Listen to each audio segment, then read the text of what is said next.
tambag gid nako sa mga usahan ginabuhi. Ayaw gid ko palabi sa inyong gibati nga dili na ko mga lagad sa Ginoo.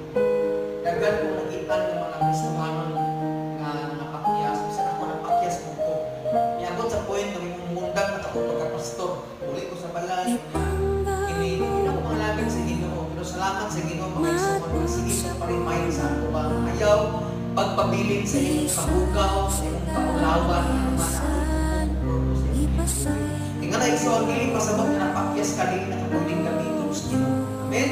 Mana usahay kung makakasala ka, may ito kasi kung pinaboy ka rin akong simba, rin ang muluhol, di pastor, di ulaw, kaya po sa kong pinuwatan, maikot ko sa walin niya, kaya nakasala ko. Ayaw ipadalaan na igsoon, kaya ang yawa, iyo dagang pahinduman sa mga sala, nga mapasasala ka rin na ngayon gawa mo sa Ginoo. Pero muna yung tubig, hindi mo sa pagkain sa Diyos. E kung kabantay ka sa karakter sa karnero, mga igsoon, kaya karnero pumatagal sa salapong,